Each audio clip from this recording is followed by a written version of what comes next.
3, the Board of Education makes available at least one current copy of the Open Meetings Act, which is posted on the west wall of the meeting room and accessible to members of the public. Do I have a motion to approve the agenda? I move that the Board of Education of District 15 approve the agenda as presented.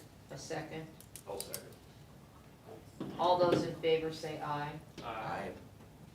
And also for the record, Lisa Pieper has asked to be excused. She's won't be here. So, first on the agenda is activity scheduling with Mr. Brown concerning girls wrestling. So as he's on his way up here, I'm just gonna say, this is your chance, folks, ask as many questions about activities as you want to. We had a little situation with girls wrestling this year that I've asked Mr. Brown to come and kind of explain and then talk about how that's impacting all things. So, and then feel free to ask him about anything. Okay, so with girls wrestling, it started 2 years ago and we had about 600 participants. It has doubled in size in the state, which has surprised all of us. And so we're at about 1,200 girls. We're not sure what's gonna happen next year. We're expecting probably 15, maybe 1,600 girls. So what has happened is it was supposed to be a emerging sport, but the NSA decided to go ahead and sanction it. So they sanctioned it. So now everyone's scrambling for tournaments. And what a lot of schools are doing is they're hosting the girls on Friday and the boys on Saturday. And the question comes up is, okay, so why are we doing it on Saturday? So what happens is if you host a wrestling meet, your Saturday has been set in stone forever. So our Saturday is it's the first Saturday, will be the second Saturday in 2 years of January. And so I'm sure if you're familiar, we don't have a track meet, a varsity track meet in Beatrice because that was let go. Once you let something go, you're not gonna get it back. And all these schools have established their schedules, so the Saturdays are pretty much set for the boys wrestling throughout the state. So what happens is to find a Saturday for girls, you're gonna have to free up another Saturday, which means you're gonna have to move a basketball game because every other year, most of our Saturdays have basketball games on it. And so let's say for this year, that's let's say we move to the second Saturday, and the following Saturday, we're gonna have to find a new date for that tournament. Schools are not gonna do that, okay? They wanna get their schedule set of where they're going. And for a good cause, like our wrestling tournament's growing. I think we had 6 teams last year, and I think I've picked up 3 in the last week. For the boys side, our girls were looking at about 17, 18, possibly more. I just picked up another one this 1 week. So what we're asking to do is on that Friday prior to our boys meet, to keep the date there. And the reason being is we're not setting up and tearing down twice because that's a lot of man hours.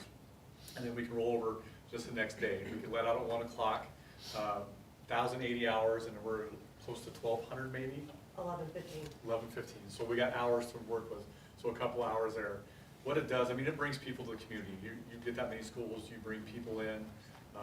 One thing I think could possibly happen this year too is Ron Higdon from the NSA is talking to me about us possibly hosting districts, which would be another Friday early out in February, but those teams all stay the night. And that is a huge moneymaker for your community. So we're just asking a little bit of flexibility with the girls' schedule. We can keep it on that Friday, because if we don't do it on that Friday, because there's already schools trying to build on that Friday, if we keep it and keep running the way we do, we can keep those people coming to the community, and we don't have to set up twice.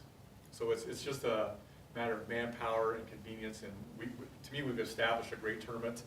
Brian York does all of our track wrestling, which does all the seedings and all the brackets and all that stuff, and he is a whiz at it. And so these kids can come here and get a maximum number of matches, where some tournaments we go to, we get 1 or 2 matches. And so we're getting 4 to 5 matches. This last year we started at 4 o'clock, because they have to weigh in 2 hours prior time, and then we have to go through all the brackets to get them seated. We started at 4, and we were done about 9:30 that night. And so we think we can move that time up to about a 3:30 start, and then get out of by 9 o'clock at night, get everything set up, and get ready to go the next morning. So that's kind of the reason why we're looking at that. We talked about moving into over the holidays, and we sat down and we looked at it, and what we're struggling with right now is getting basketball games. And holiday tournaments are really becoming hard to find for Class B schools. And part of the reason being is the Central Chin and also the EMC is moving their conference tournaments to over the holidays. And so all those Class B schools, basically from here to Omaha, are wiped out. There's no tournaments. I proposed that with we had a discussion, I proposed that with our Trailblazer Conference. It did not get very much support, the reason being is 3 of the schools have been hosting those tournaments for a long time. And they want to keep it because it's a huge moneymaker. So eventually, I would like to look at something where I could bring in a holiday tournament here, try to draw some people in. The West schools always want to go back and forth, and that might be something we have to do. This year, the only holiday tournament that they would let us in because of our size is we're going to go to O'Neill, which is a 200-mile drive, but that's the best we could do. So we'd eventually like to get a holiday tournament here, try to build it up, get 4 teams in here overnight, teams staying, and ask for some community support, like, hey, cut them the hotel room rates. I know they used to be actually go out to Cabela's. There was some financial stuff there. I'm trying to work with some financial stuff with O'Neill, like, hey, can you comp a couple rooms? Can you do something just to help us out? And if we could do something like that here, I think we could draw some schools, maybe C schools and hopefully some B schools that we don't play. The last 2 years, we have been in a conference tournament with Elkhorn, Platteview, and North Platte, and it rotated. And we were in North Platte my first year. This last year we were in Elkhorn, and the problem with that is that we played Platteview 3 times, and that's too many times in the basketball season. We played them in the regular season because they're conference school. We played them in the conference tournament, and we also played them in holiday tournament. That's not a problem if we're winning. Well, their boys were pretty good. They were state runners up, and the girls was in a battle every time. But it's just our coaches. I was talking a little bit over here. We're struggling to find basketball games now. Omaha does not like to come here. The smaller schools around us, Fairbury has dropped us. So we're really working hard to try to find enough games. We're actually going out to Minden girls are going to come here. That's a one-time deal, but we're going to try to make that a boy-girl combination. Our girls are going to go out to Kearney and play. I talked to Kearney to pay for some rooms. And our girls are not going to play till 8:30 at night.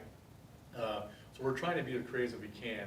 I know it's hard to, this just floors me coming from Western Nebraska where we did our schedules and here there's all these schools and we're struggling to find games. And if you talk to some of the other schools, it basically, Platteview is a good example. They're in the same boat. Ashland Greenwood was looking for 4 games 2 weeks ago. And that's kind of where we're at. We're down to 2, maybe 1 if I can get Nebraska City to move their date. So it takes a lot of moving parts to get a game changed. So a good example is we played Nebraska City opening weekend, but if I can move that to December 17th and I can grab York on that first Thursday because they just had a school drop them. So there's a lot of creativity when it comes to scheduling games. It's not just, hey, we're going to do this and that's what's going to happen. There's a lot of people that are involved. So, and to sum it up, what we're asking is just if we can keep our wrestling tournament on that Friday with the girls. I think we've got a great tournament. We've heard nothing but good things. I think it's going to continue to grow. What's our guarantee that you won't come back in a couple of years and say, well, it's grown so big, can we have the whole day? I can't guarantee that. Well, I have an issue with that then. I mean, I can limit the teams. I can limit the teams and say, we're full. And the struggle right now is that you have 14 weight classes, and not all school has 14 filled weight classes. Some have 2, some have 3, and you don't know. So these teams call and get in. You're like, okay, so how many do you have? Because an AD works a year to 2 years out in advance. I've already got basketball teams scheduled in 2025. And so, right now, all the contracts for the winter sports are almost done. And so schools are like, I have not sent out that wrestling contract yet. And I'm like, hey, they're like, what's going on? Give me a little time. But they're wanting to know that because you're getting to spots where you can't get into tournaments. We were supposed to go to Winnebago last year, and we found out 2 days prior, oh, you can't come, we're too full. So it would be a thing of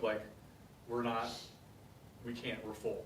And I think we'll see more, as kids participate, we'll see more kids on teams. Because there's Malcolm's going to come, they called and asked if they come in, and they had 2 girls. Norris had 1 girl. But as it grows, we're going to have to look at okay, so how many wrestlers do we have? How late can we go to this?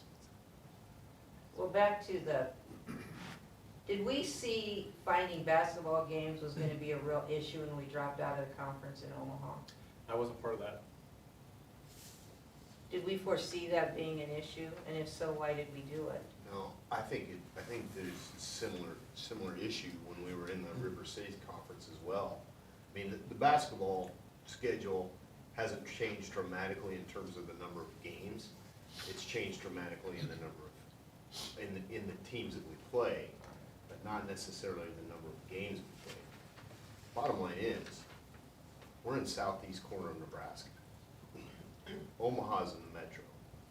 Omaha schools don't like to travel outside of the metro because they can stay in the metro and play as many games as they want to.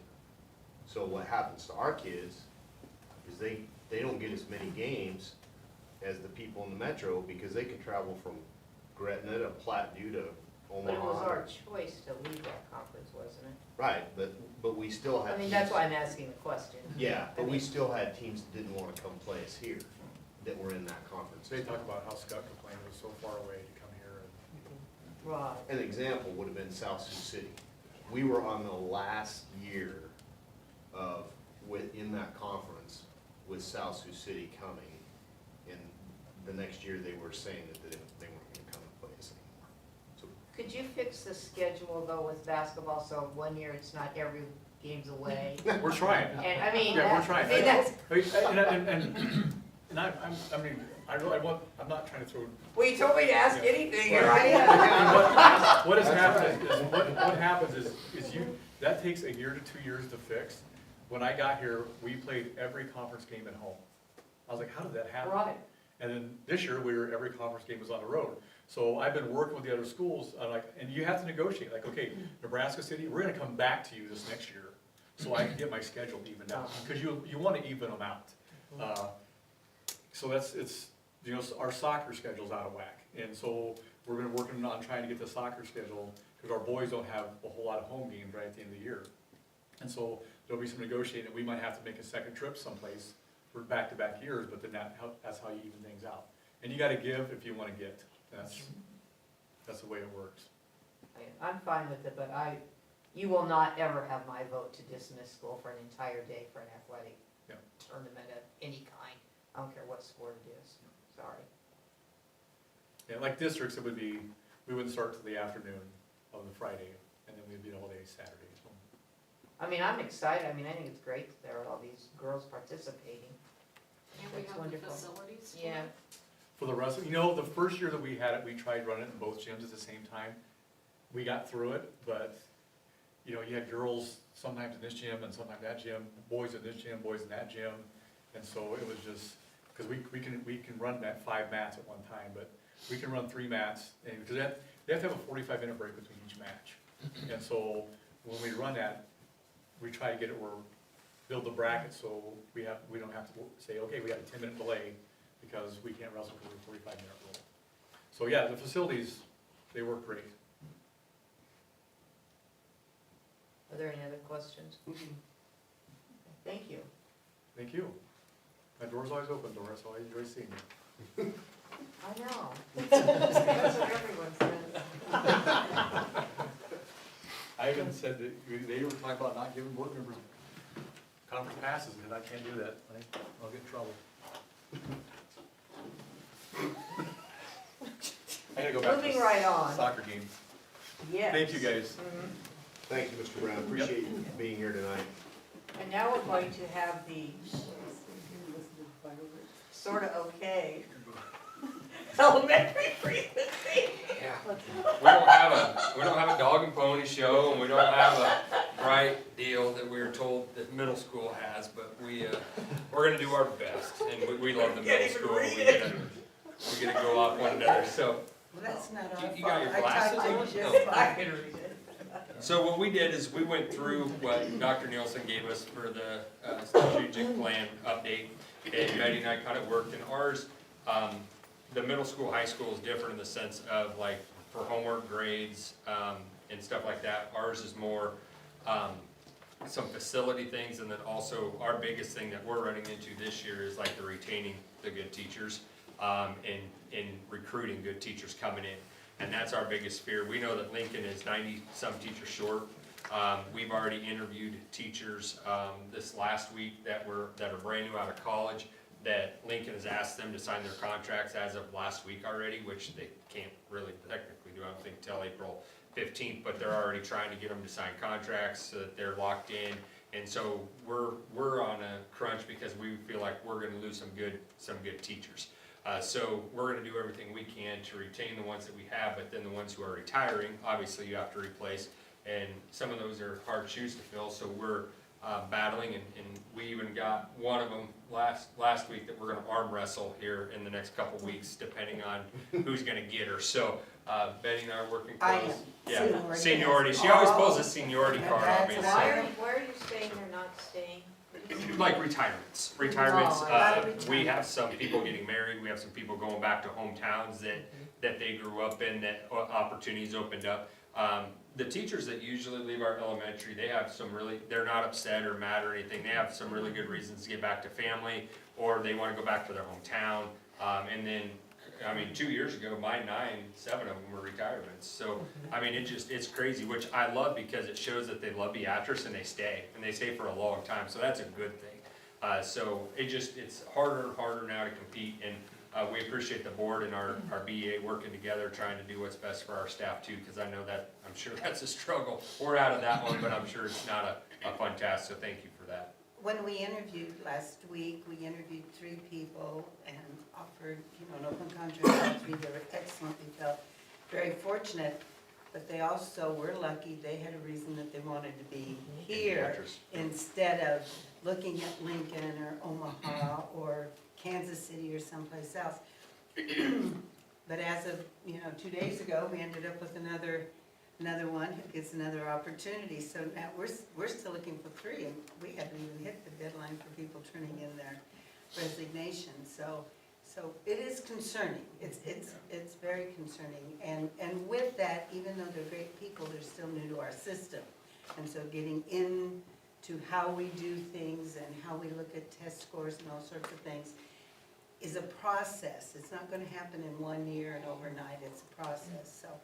So we're struggling with some of our test scores, and we're going to get to that. But we also had some other really important things that we made part of our strategic plan. So we would like to share with Some of the got things that we talked about for that strategy one was the infrastructure of the building, the exits and everything. And as you know, like our kindergarten, we had to add, we found out with our tornado drill, which may be small to some people, we don't all fit anymore in our designated areas. So running those drills are important to us because it may seem to be a minor thing, but if we actually, like next week, I think is the weather awareness on Wednesday, where we're gonna test out our theory, because the first time we ran it, we had to make adjustments, do another trial run, and so next week's really gonna do it. But just having our kids feel safe, secured, also making sure there's enough space for our kids to feel comfortable if we are bunkered down for more than a 2-minute drill or a 5-minute drill. So we've definitely done that and redesignated some things, which I think has been beneficial. Paddock Lane had a real problem last year.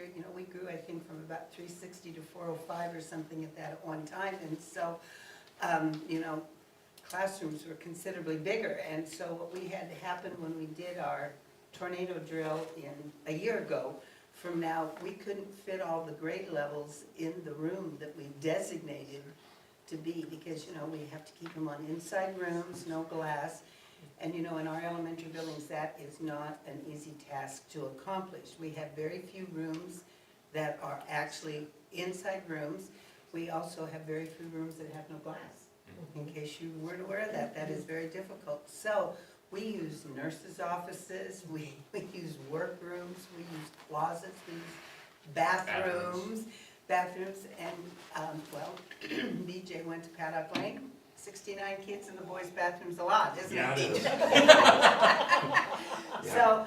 So we clearly had a problem, in the workroom, they were under, so they went in my office, I had like 8 kids under my desk, and whatever. So we revamped, and already, because we were in a bigger situation than they then came up in the second semester. And so we reorganized completely how we did our tornado drills and where kids went, and I can say it worked. So nobody is dangling in the hallway if we really do have a tornado, and nobody is near glass if we really have a tornado. But that is quite a process to do when you have to.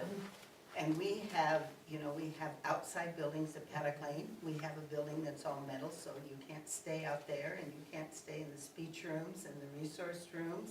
And even our brand new building, you can't stay in there. So we were bringing in, like an extra, 150 kids or whatever to find a place inside the main building. So it was a task, And I feel strongly that we have accomplished that. Of course, when you move to the new building, you'll have a tornado area. We don't know where we're going, So so. they all know where they're going, so maybe I can be the inspector and see how quickly they get there, you know. And as Mrs. Rutherford said, we're gonna talk about test scores here in just a little bit, but probably our most important one is our strategy too, which is the social emotional and supporting our kids. And we're able to do that through our Lady Mary assistance, our backpack program, our diaper drives, everything. Because it's interesting when you talk about elementary and everybody wants to look at test scores and see improvement. So do we, don't get me wrong. But if your kids are coming to school with domestic violence at home, split families at home, not eating breakfast at home, we have families traditionally that come in at 8:45, 9 o'clock every day. You just know they're gonna do it. You hold them back breakfast because you know they're coming. We have a little girl that's new to our school at Lincoln that our secretary does her hair every single morning. She comes in, we got hair buns for her, we got the comb ready for her, and it's just what we do to start her day off right, because if it doesn't, then her whole day's out of whack. And so how do you expect a kid to learn ABCs or 1, 2, 3s or geometric shapes when they're too worried about when their next meal's coming or what their hair looks like or their hair's itching or whatever it may be, or dirty clothes. So we're very happy that we're able to provide that and do that. And also with Beatrice Mental Health, or Beatrice Hospital this year with sending in us some counselors. Now we have 4 agencies instead of 2. We've doubled that in the last couple of years, which has been tremendous. We have counselors coming every single day of our week between Blue Valley, Nebraska Mental Health, Beatrice Hospital, and the ESU. We have mental counselors every single day, and we have a wait list of kids waiting to get seen that we cannot fulfill. As a matter of fact, Erin, who comes from us from the hospital, She's who awesome. is, well, actually, they're really all Yeah, awesome. they're They good. actually weekly, because we can't always meet with them, and so we said, could you please find a way to kind of give us an update of the children that you see and what's going good and whatever. They actually email every single child every week to us, our own children. our own- Administrators and teachers. And every teacher that works with that child, everything that they covered while they were together, confidential information that's only us to know, but is really important to help understand what's going on in that child's life. We shower kids at Paddock Lane too. That's hard to imagine that anybody would watch your child go out of school or to school in the morning and they still have last night's spaghetti, you know, on their face or whatever. But we have that, and we want to take care of those children. So the Mary Fund is great. We buy clothes for those children, shoes for those Shoes, children.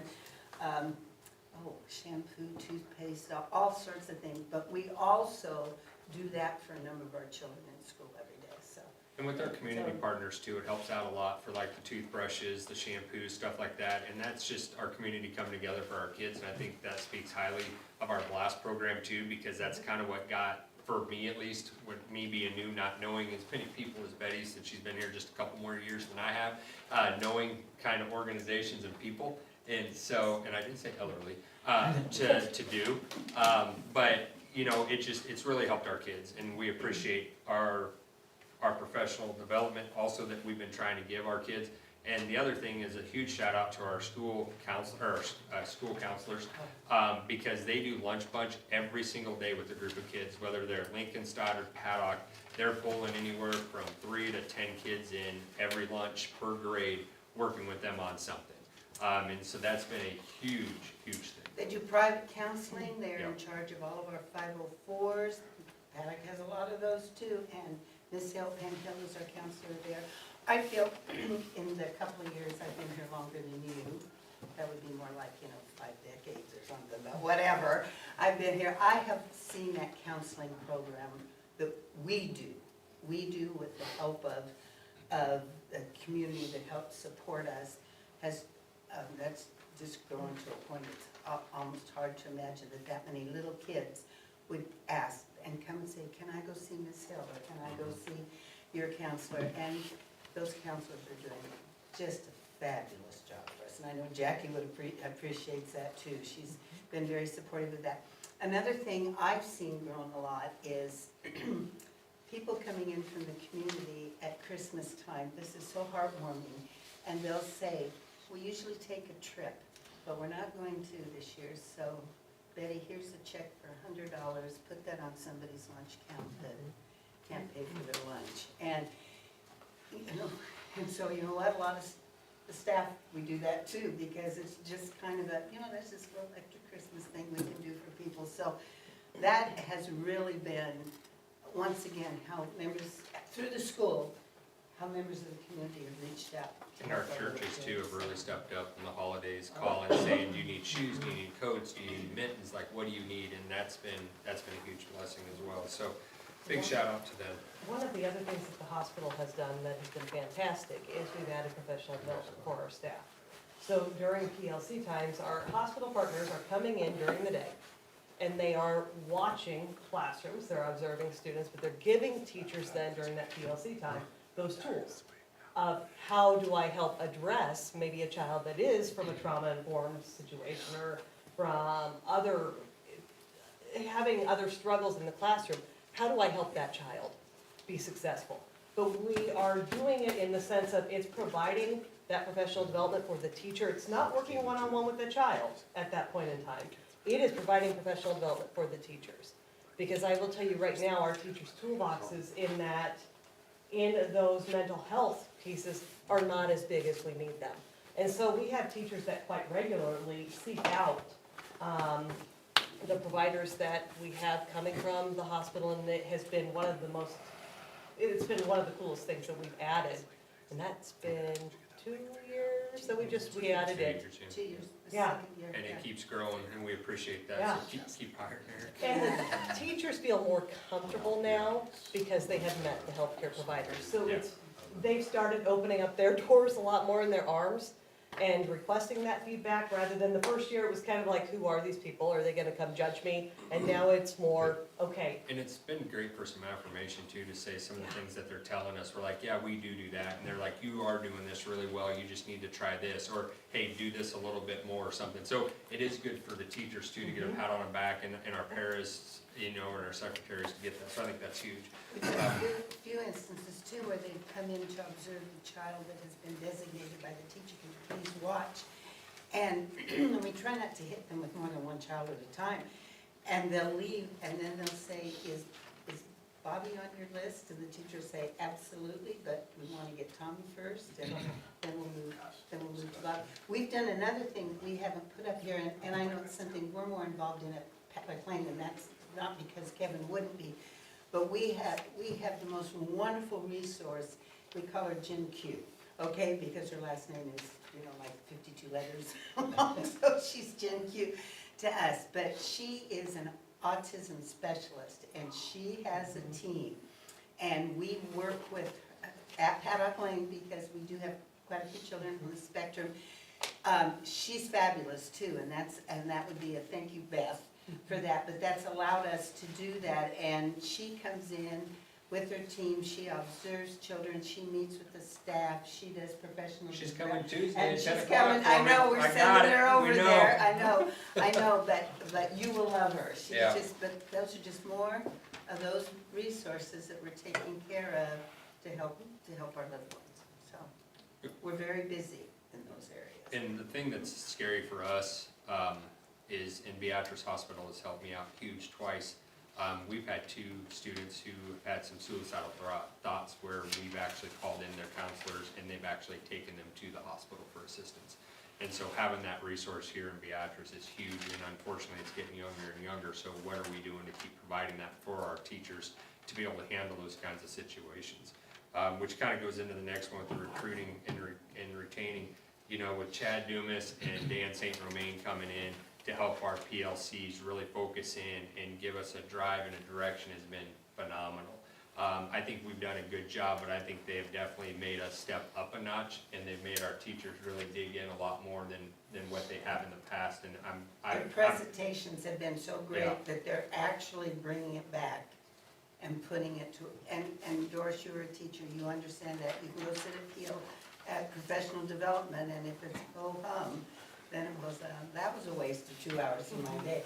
These Oh, I guys, never did that. I'm sure She you did, never said it, but her face but showed. her face showed it.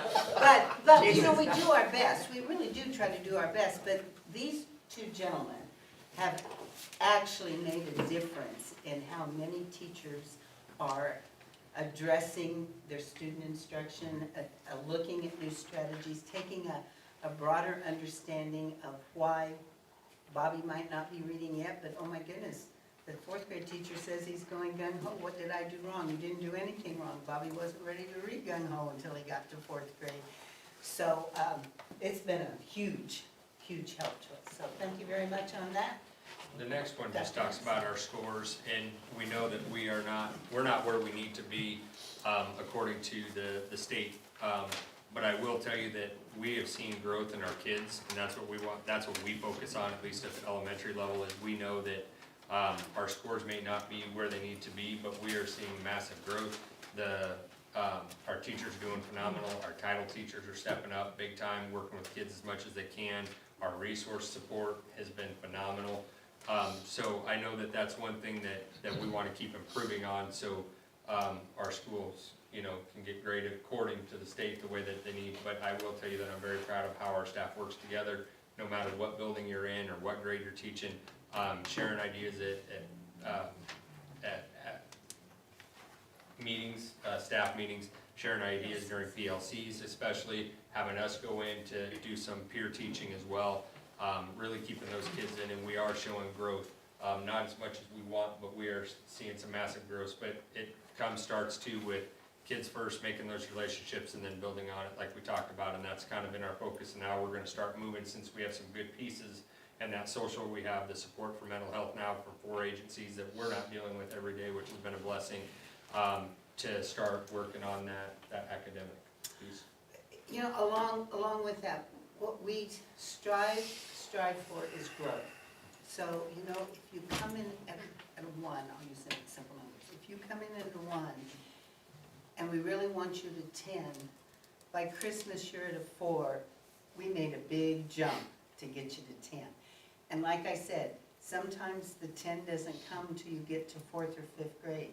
But we capitalize on growth. Just did an IEP today, and a child from the fall who, to the winter on their MAPS test in math, grew 36 points. Now, if you don't know that, that is more than gigantic, There are only 2 on your benchmark for winter.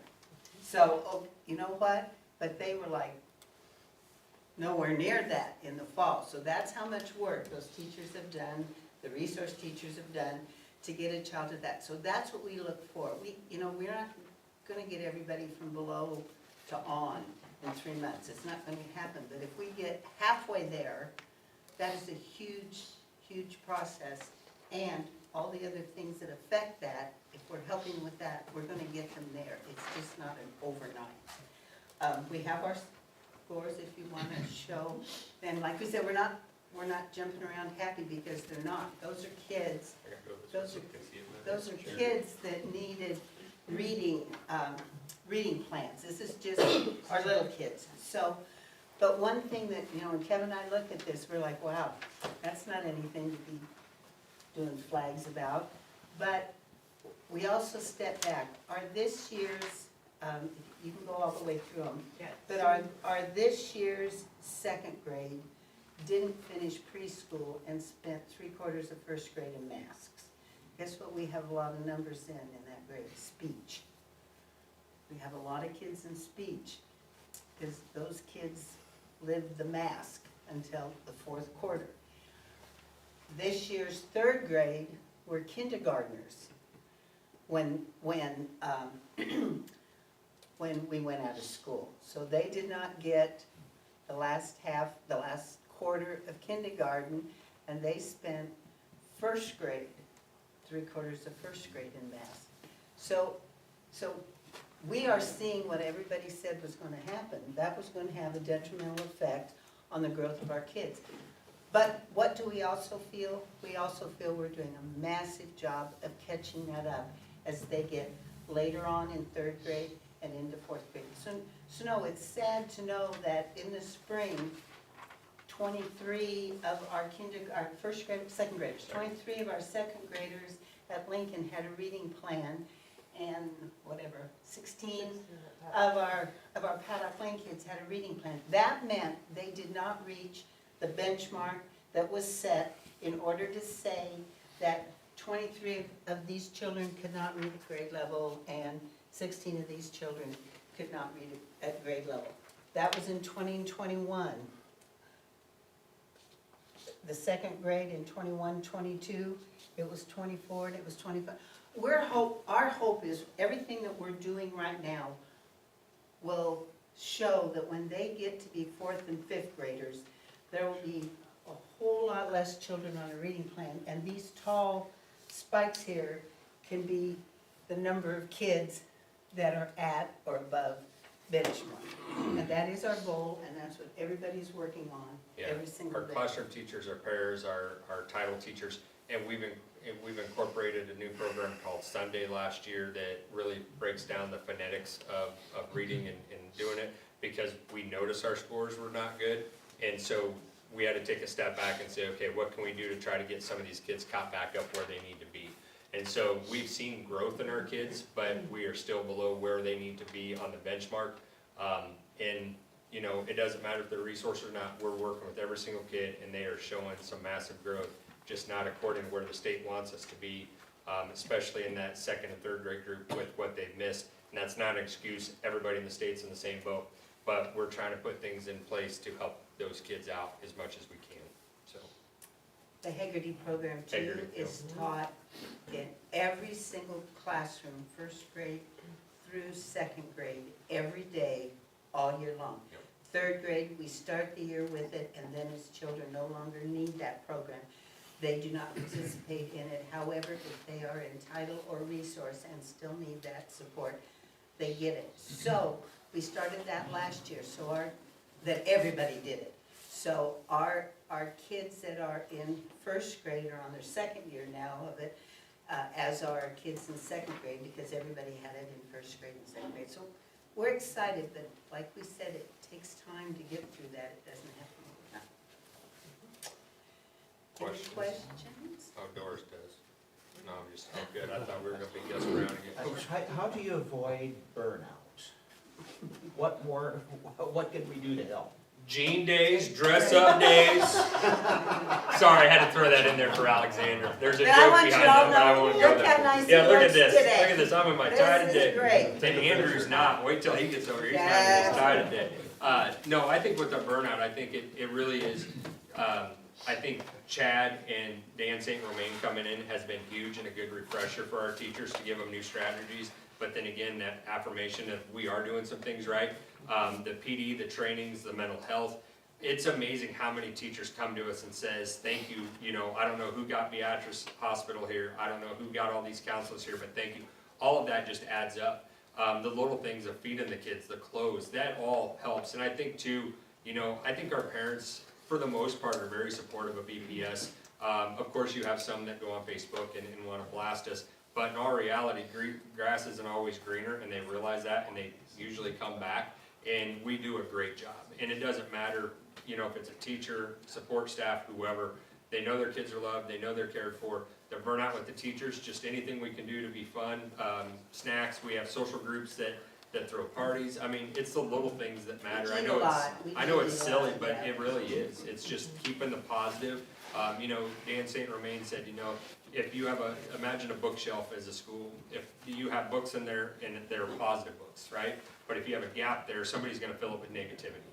And you don't want that negativity book on there, so you always fill it with positives, so that there is no chance to put a negative book in there. So trying to find those positives every single day for those teachers and those kids, the support staff, because our parents work hard, our secretaries, nurses, so keeping them, you know, happy and telling them they're doing a good job.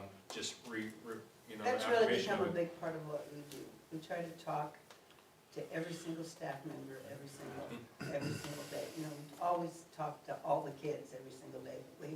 We go around and we ask questions like, I know your husband was sick, how's he feeling today? But we do a lot of PR for our staff. Just as an administrator, it's become a big part of what we do. I feel. Just seems to me that the more that we in the public, the community, the organizations, Kiwanis that I'm part of, that, you know, what can we do, it's that personal touch It that is. makes the difference. It is. And if there are ways that I can share, we can share, hey, how to reach out, and Yeah. just let them know. You know, that would be a good idea, you know, that just spurs some thoughts, so might be calling you about something, because, well, you know, we do a big food drive at Paddock Lane for the food bank, and we bring in like tons of pounds of food. And wouldn't it be fun to pair up with Kiwanis or somebody like that and have a little challenge to see Or if match it. or match it with this, you know, if we bring in, you know, 500 pounds of food, would Kiwanis go out and maybe buy 500 pounds of meat or something to go with our canned goods and our whatever, so. That just turned a wheel and we'll be getting a call. Thank you very much. Enjoy the phenomenal middle school Thank you. presentation. Yes, Thank you. please, please. Thank you. Andrew nodded at the time. Great. So as the middle school's coming in, when we're transitioning, We expect one of the things everybody. that we've changed this year is making sure that we keep the strategic plan in front of us and out in the open. So in the fall, they came and did presentations, kind of what were their goals and what are they working on this year? Well, in the spring, their focus really is, what did we do throughout the year? I mean, what happened, what's the data, so Guys, we have handouts. I will tell you, We don't have the budget for copies or color, so sorry about that. But if you would like me to make them, I'll be more than happy to email them to you. They're on my. But you notice how I could Gus do it right didn't now. do anything. He went Let's off the just cuff and move did on. great, and Yes. they go, Let's yeah. get so we're ready for the middle strategic school. plan site update And my for kids middle have a school. bedtime, so we're gonna get rolling here. All right, so, this is our 22-23 update on a strategic plan. We are in a little bit different mode as some of the schools, and so our focus is a little bit different on the strategic plan. So if you wanna fast forward to, we don't need to read our mission, but here are the three goals we focused on at the middle school for this year. One was implement and support school-wide PBIS, that's positive behavior intervention supports. Number two is research and implement the power of ICU. Most of you sitting around this table have a middle schooler and are familiar with that. I'll kind of go into some of the data here in a second, but, and goal number three is improve student academic and attendance rate. So here's kind of where we're at, in comparison to some of the other buildings. We're very veteran heavy, with the teaching staff, so our focus, going into the last couple of years is try to make our systems as fluid as possible. So when we get to a point here in a couple of years where we're gonna have a lot of veteran teachers retiring, our new teachers coming in have systems of support in place that they can rely on. So it's been good in the last several years to be able to rely on that experience in the classroom. But we have noted that, you know, we can't continue to rely heavily on all that, because that's coming to an end here pretty soon. So those are the three goals that we put in place. Here are the 5 strategies you guys all know in the strategic plan. We have really put an emphasis and an investment in number 5. So we're gonna dive into that one. Craig will start first, and then I'll follow up. All right, where we're at right now with PBIS, so you guys have heard a lot about PBIS. We have done a very good job with our Tier 1 PBIS, where we're doing that common language, common expectations school-wide for 100% of our kids. So this is what we expect, using that be safe, be respectful, be responsible language. It's inside hallways, gyms, classrooms, everybody with the common language. So we've laid that foundation and we feel a pretty good foundation where we're meeting with we have right now a Tier 1 team that we're meeting with monthly to look at the data, look at the behaviors, look at where things are taking place. Are we having a high time during 12 o'clock, 1 o'clock? Absolutely. So what's going on in the lunchroom? What's going on outside? So we can adjust and make adjustments to improve overall behavior. So we've done a very good job with our Tier 1. Where we're going at now is to really focus on Tier 2 and Tier 3 that 15 to 5% of high intense behaviors that it's not 100% of the kids, it's those high intense ones where we need to put different plans in place, different, looking at what we can figure out the antecedent to the behavior or improve the overall behavior of the students so it's not taking away instructional time within the classroom. So we are meeting monthly right now with the tier 1 team. We're gonna break those off into a tier 1 that is looking school-wide, and then tier 2, tier 3 to specialize on those high intensity individual kids and to put significant plans in place for those kids. So that's where we're at right now with our PBIS going forward. Prior to that, just so, we used more perceptual data, kind of what felt good. And so the system that we put in place where we track every behavior from, anything really minor to our majors. And that way we're able to see the students that have X amount of minors, X amount of majors, what time of the day, what classroom, what day of the week, et cetera. And so when Craig talks about tier 2 and 3, we can really put our thumb on what's the reason and put a plan for that student. So, so that system, we feel like we're pretty close to having that built the way we like it. Moving forward into the next one is again on strategy 5 to adopt district-wide systems that approach the meet academic needs. So really what we looked at in this one is post-COVID, we saw a couple things. We talked about last time our attendance rates were significantly high. Chronic absenteeism, about 12% to about 23%. So if we're looking at a quarter of our kids that are not in the classroom, it's gonna be really hard to see those achievement scores improve. So that's number one. Number two, we saw a lot of apathy. So we saw a lot of students that in a quarter got to do nothing and get by. Come in the next year, I'm gonna try this again. I got away with it for a quarter at home. And so we saw our not only our academic rates go down a little bit, but our just apathy towards doing daily assignments and things like that. So we invested some time in how to fix that.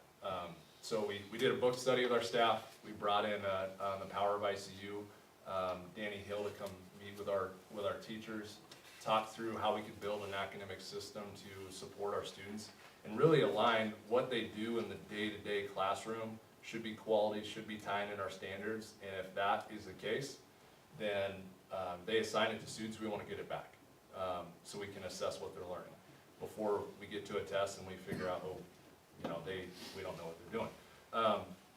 So ICU has been a tremendous, I would consider blessing, a lot of you sitting at this table. I don't know how many text messages or emails you've gotten, and I don't need to, you don't need to share that, but you might have gotten some. But if you flip forward, I think the results have speak for itself in the short 9-week span. So this is comparing third quarter last year to third quarter this year. I know some of the one of the cohorts of students is different, but I will share what that looks like with apples to apples with two of the same cohorts. So we had a number of students failing a class. Orange is last year, black is this year, the same time point. 57% reduction. So sixth grade went from 31 students to 17, 58 to 16, 45 to 24. It's the number of students failing a class. Number of students failing 2 or more classes, 12 to 9, 23 to 7, and 32 to 9. So right now, at the current moment, we only have 25 students out of our 450-ish that are failing 2 or more.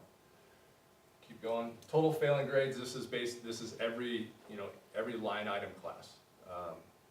So out of last year, this time 286 total failing grades. Right now, 99. And then here's comparing apples to apples. Current 7th and 8th grade compared to last year as 6th and 7th graders. So last year in their 6th and 7th graders, we had 76 students failing at this time point. Out of that same group, we have 40 right now. So in a 9-week span, we've made some pretty significant improvements. And obviously, our goal by this is that hopefully those quality assignments are in front of them, they're completing them, they know the material. Our hope is to see some improvement in the achievement test. We take those here in a few weeks. so we'll soon see that, but, I'm excited for what the kids have done, and our teachers have bought into the system we put in place. I think it's working well. And so I do feel, as you put, on the bottom, on the strategy 5, put 70% of where we felt we're at this goal. Reason for that is, I think this has helped us across the board, but I think there's some work to do with some of our, support to give to our tier 2 or tier 3, our special education program and interventions and that sort of thing. So that's a focus that we'll have in the upcoming year. But I think that's really impressive. I mean, because for kids just to learn if they turn in the work,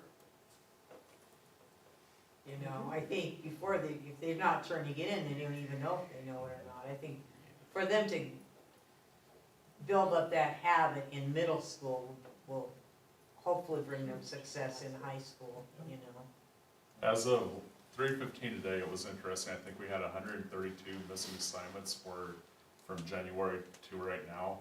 And like the majority of those are from spring break to right now. So you look at and the majority of those out of 132 missing assignments, I don't know the exact number, but I'd say the majority of those are from about 10 individuals. Where it's really interesting when we break that down each day. And something else that's, we run eligibility reports for athletics, and they used to be pages long, and now we're seeing 1 and 2 kids on them, so that's good. Kids are able to participate because they're doing what they're supposed to in the classroom. Let's go 2 ahead. Go to the next one. Okay. This is the attendance quick slide right here, so this is where we were. We have full day attendance in the blue, so we are there at 8:10 and we leave at 3:12 each day. And the SIS is the orange where it's per period count.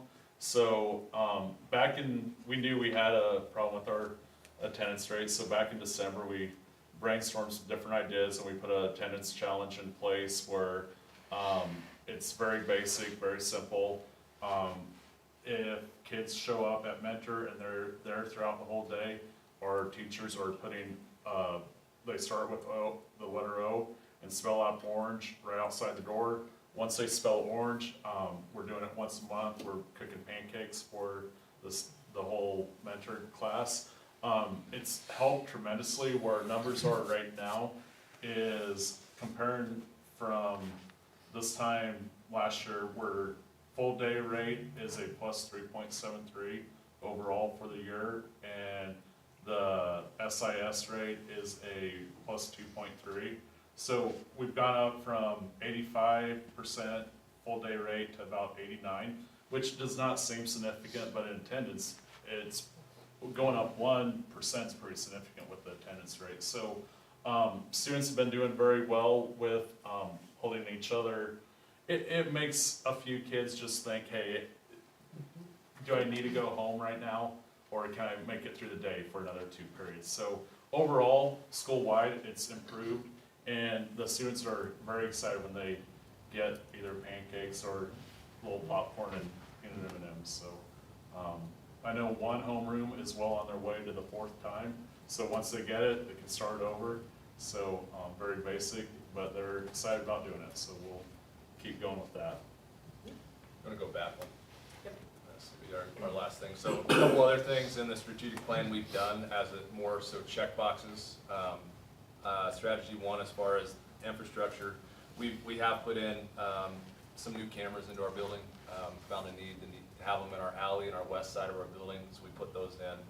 And then I think you had all known that we had installed the vaping devices in the restroom. So strategy 4, as far as research-based instruction, we're continuing to redesign the computer program, or computer class, to meet current and future needs. So kind of taking it from what it was keyboarding into programming and coding and drones and robotics and 3D printing and things like that.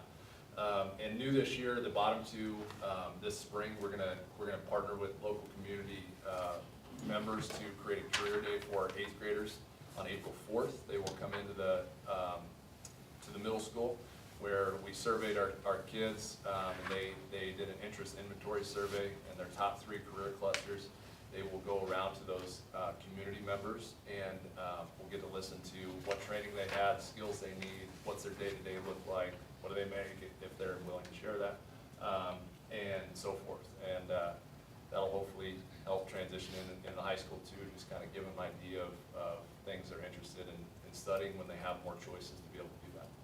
So. And if any of you are interested in attending that career fair day, let me know. You and I can walk over, we'll go, because I'm planning on going over, but I would love to have some of you attend as well, just because it's brand new, When is it? April 4th. I'll send you more details. Yeah, but it is brand new. It is based upon, we've done a lot of work with our CTE, and we have a CTE strategic plan that we are putting in place that really, it comes from our district strategic plan, but it helps to build some of these CTE components that are not where they need to be. So this has been amazing that the counselors Yeah, and the our teachers- counselors, Mrs. Rice and Mrs. Vogel, have done a terrific job. Yes. I can't take any credit from that. They have done phenomenal. Mhm. I really hope that's anti-vaping devices, not pro. They have nothing. They Well, are, yeah. yeah. Yes. We don't encourage No. that. So, any questions? All right, Thank you. thank you. Next, we're going to have Mr. Suter and Mr. Alexander talk about the ag education plan. So as Mr. Suter's on his way up, I'm not gonna spend a lot of time talking about what has taken place, just where we've been as a result of an STS position, skilled technical science position, that we could not find a teacher for a year ago when that position came open. So we've kind of spent a year trying to figure out what direction to go.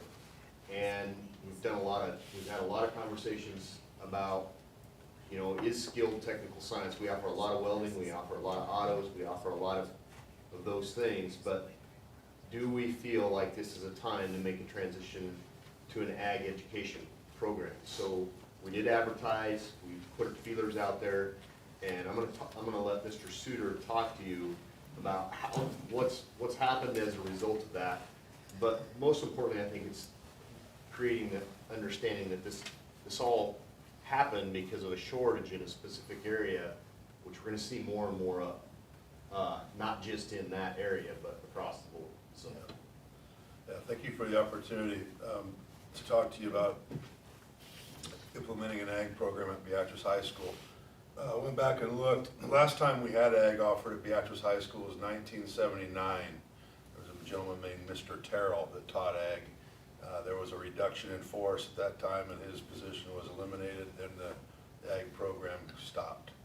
So we've been not teaching ag since 1979. Our district has gone into STS or industrial tech, and during my 20 years as principal, we have hired 3 industrial tech teachers.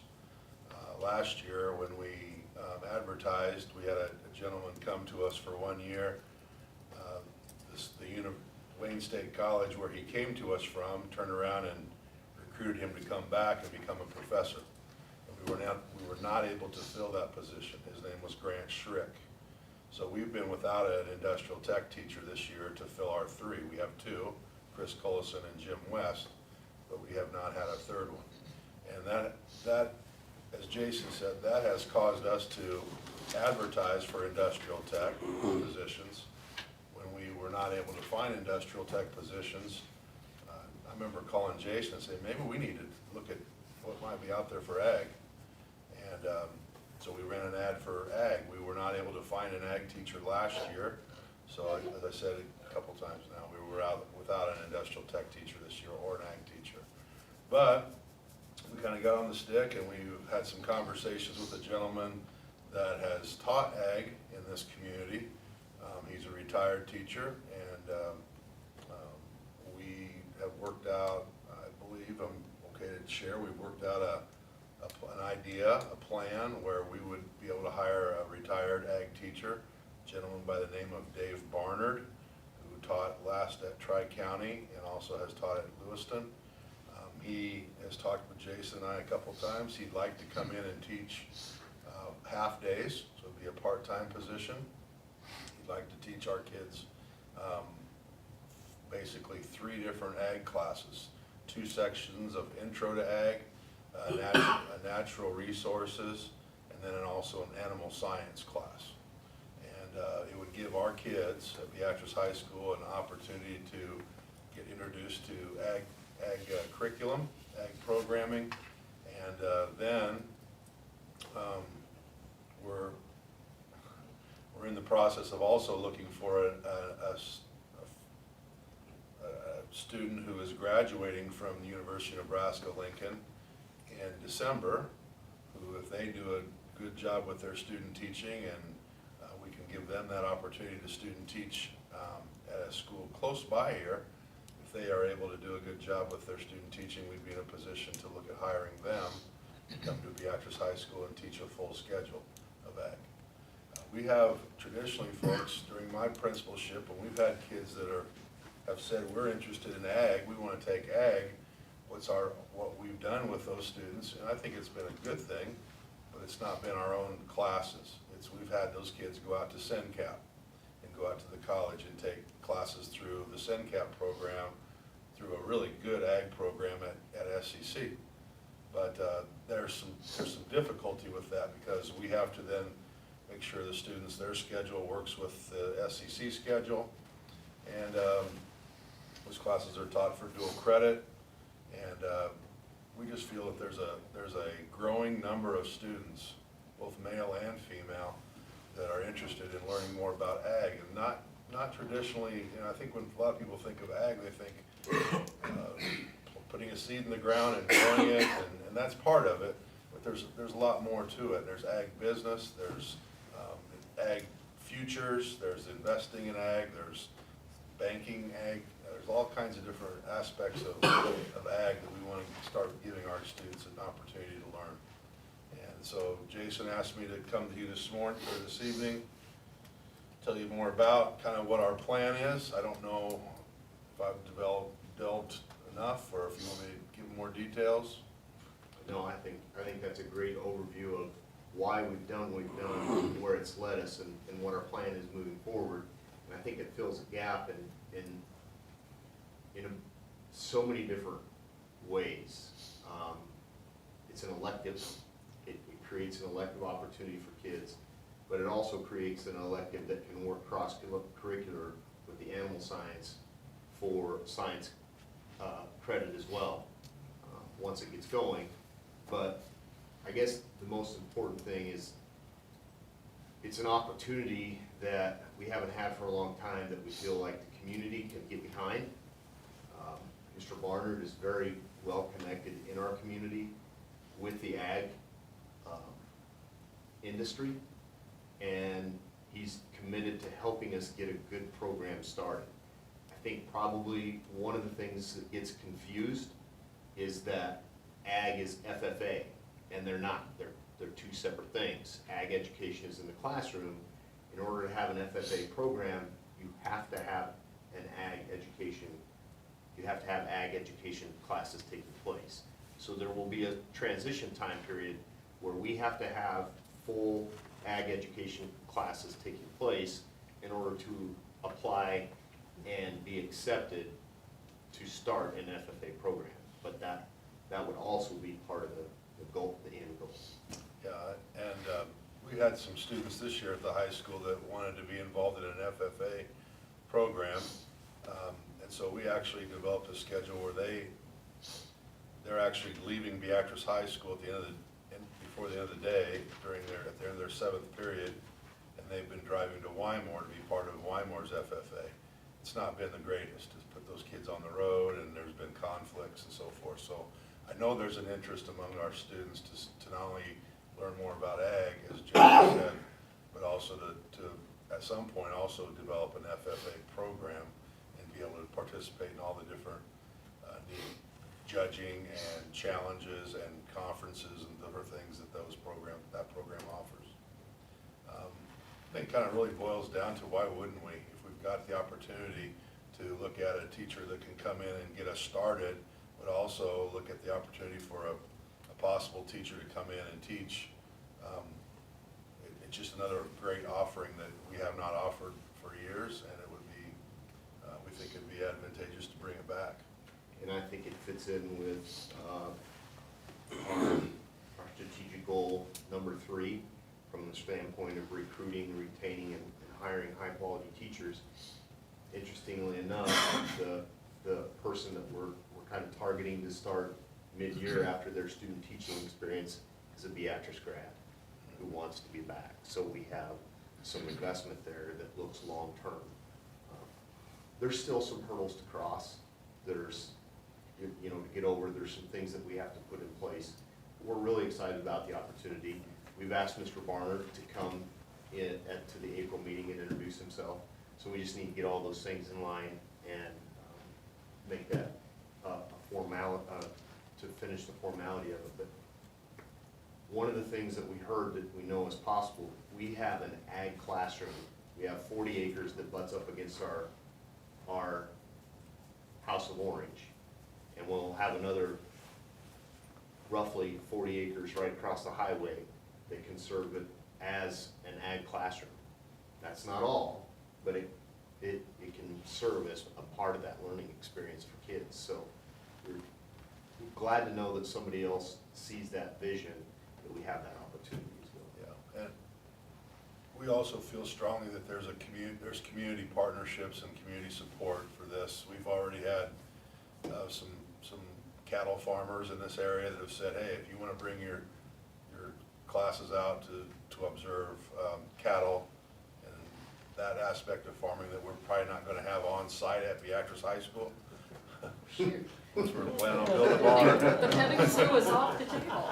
But that's just an example. I've already had people reach out and say, if you get this started, we have a lot of support within the ag community to assist our students to learn a great deal about ag that we've not been able to teach them at this point. So really, I'm here tonight to just tell you the good news. I think it's going to be a good opportunity, and I hope we have your support. Absolutely. I have two think it's a questions. great fit. I mean, I think it sounds like a wonderful idea. I just don't, do we have student enrollment to, like, what do you see these class sizes being? I think those the 4 classes, we'll teach, you're familiar with our schedule to some degree. We'll teach 4 skinnies, it'll be periods 1, 2, Right. 3, and 4, done at 11:20. And I'd see those class sizes at anywhere from 15 to 20. I really do. I think, especially when we delve into some of the natural resources, which is similar to some science classes we'd like to teach, and we get into animal science, I think there'll be some strong interest there. Obviously, Intro to Ag is going to be a class that kind of covers all those areas. And but Doris, I think there'll be good numbers. I guess And if we can teach it there instead of saying, well, you can go to college and Oh, take it. perfect, yeah, Get no, it I there think, on yeah, our I think campus. on-site is always better, but. My other question is, because I, would this person, when you get an ag education degree, does that qualify you to teach like welding? Yes. Okay. Yes, an ag endorsed teacher nowadays has, through their coursework that they take, the ability to take beginning welding, so like a welding 1, not probably our dual SENCAP welding, which is Right. the capstone class, but welding 1, and they can also do small engines. And so we teach a general autos class right now, but I've already talked to the autos instructor, and he thinks it'd be great if we could teach an autos, a small engines autos. So they would fit into our industrial technology group, not just a standalone, they'd have some connections there. But we'd have to obviously look at sections and class sizes and those kind of things to see how many sections. Yeah. Any other questions? Sounds great. Yeah, sounds like a great thing. Thank you. Well, you're very welcome. I want to just a second, thank the middle school for their work.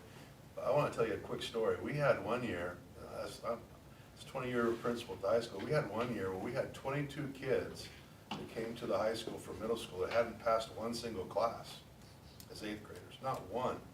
We had 22. And we took great pride in high school. 4 years later, we had 16 of those kids graduate. So when I see the numbers of kids that are doing so much better at the middle school, I think it's gonna have, it's not gonna have an impact at middle school level, it's gonna have a lasting ripple effect into high school. And so I applaud them for the work they're doing with that ICU, it's good stuff. Just the idea that, I think for some kids, just to figure out, I turn the work in, I get a grade, and I pass. I mean, I don't think that doesn't click with them sometimes. No, and I don't think we'll have 22 kids coming to high school that have passed one class. So that's huge, so thank you. And we get a pancake. I'll start making some pancakes. We'll have Mr. Barnard here in April, and I'll introduce y'all to him. Yep. Mr. Alexander's gonna talk to us about option enrollment. Okay, so trying to be expeditious but thorough. Option enrollment, we have an option enrollment policy that we want to bring to you right now to start creating a foundation of understanding of the option enrollment process, and also some of the statutes and requirements that we are required to follow, and also review and update. So what you have in front of you is the proposed policy that we want to spend a little time talking to you tonight about. This policy is directly correlated to Rule 19 of the Nebraska Department of Education and governed by Section 79-232 through 79-246. Most specifically related to what we're reviewing tonight is Section 79-238, which outlines what authority a school district has in determining program capacities and accepting or rejecting option students.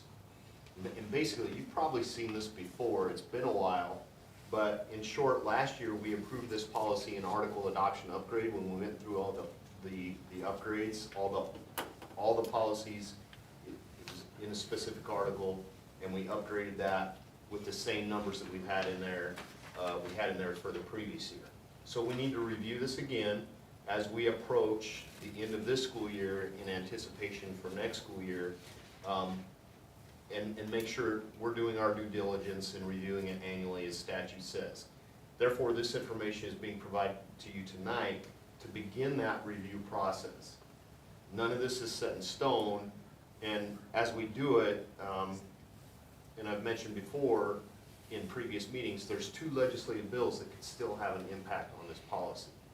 LB 414 and LB 528. And I'm not gonna go into a bunch of detail about those things.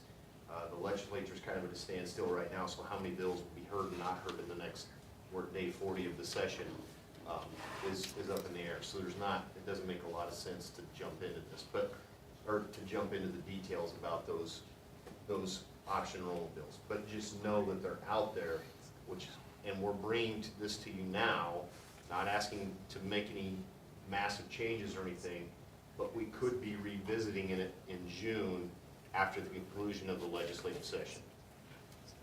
We can answer any questions to the best of our ability about the numbers that are presented to you, but basically, you're required as a school board to set program capacities.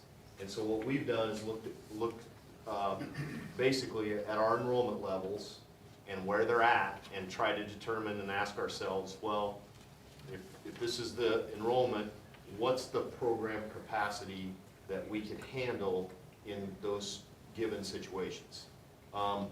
Tonight is simply about informing you of this policy and the capacities related, and to create an understanding, while at the same time explaining that until the end of the legislative session, there's not a whole lot of sense in making many wholesale changes to this. This all came about, I think, in the early or mid-2000 time period, 12, 13 time period, when the learning community in Omaha was established. So it might have even been a little bit before that. But this entire state statute all revolves around the creation of the learning communities. And then it impacted every school across the state. So every school has to do this, and they have to set those program capacities. We'll revisit this again in the May Committee of the Whole meeting, once we know a little bit more about where we're at in the legislative session. And we can, again, like I said, we can answer questions about these numbers, but we'll bring it back to you probably in the May Committee of the Whole meeting with the intent that it would be a 2-meeting approval in June and July to have it ready for the start of the school year. So if we start getting those applications, we have those program capacities set, and we can operate within the means of accepting or rejecting any option enrollments that come our way.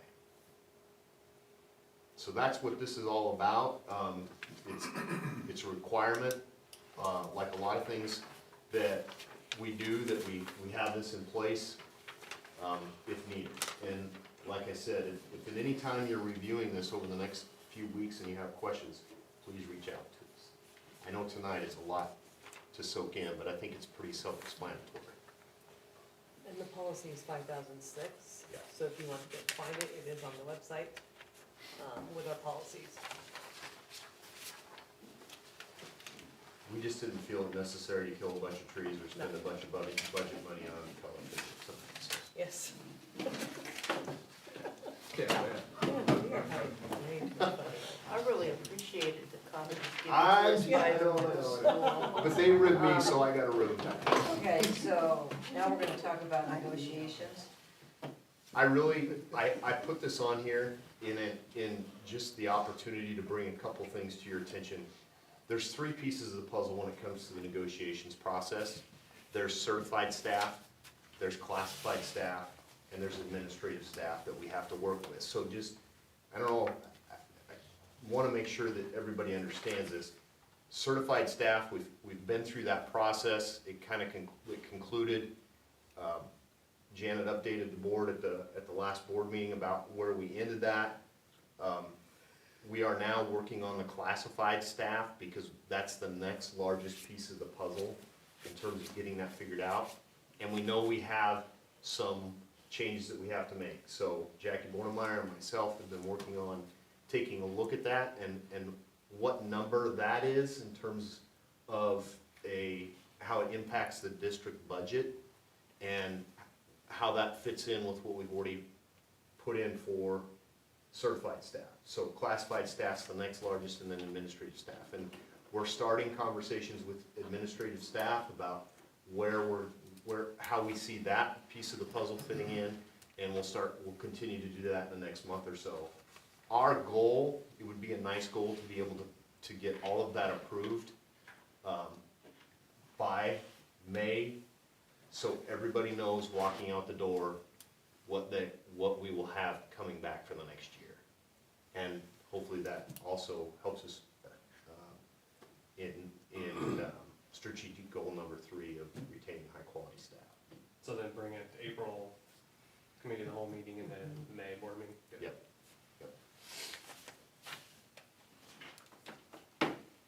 Would anyone like to make some public comments? I do have a few. I'll be very brief. Because we don't have a superintendent report, so I'm gonna put it. Yeah. Get that. Did you turn in your, form over did there. you turn in your sheet of paper that you wanted to state? I did not turn in my card, I know. You were not following procedure, Jason? I'm not, I'm probably not gonna, to meet benchmark standards. So Depends on how long you've been here. I will not go very long. I just wanted to bring you, first of all, I wanna thank our administrative team. I'll fill that out and turn it into you after. I just wanna take a moment, and we don't have all the administrators here tonight. Some of them have activities they're sponsoring, some of them have things that they're working on, but this is a very busy time of year for them, where they're interviewing, they're trying to find teachers, they're doing amazing things with the strategic plan, and just commendations to everyone here tonight, and the work that Mr. Suter's been working on, the middle school, the elementary school. I think you can see that our principals are committed to kids, and that's phenomenal. And so when I listen to them talk and the things that they're working on daily in their buildings, it means a great deal to to me, and I want them to know how much I appreciate that. So thank you all for being here tonight and the work you do on a daily basis. Some just quick, important updates for you in terms of things that transpired today. Our morning started with the Beatrice Leadership Organization being here, and Dr. Nielsen, myself, and Dr. McNiff from ESU 5 talking about education in Beatrice and what we each do. On the very, probably 2 minutes before that meeting, we received the information about the bus accident this morning. So the bus accidents happen, it happened. Thank goodness that everyone is safe. I think our staff responded about as well as they could, as quickly as they could in reaching out to parents, making those communications. We did work with First Student very closely. It was a First Student bus, so it's the majority of everything is in their hands at this point. It's their driver, it's their our contract with them, but everything falls under them.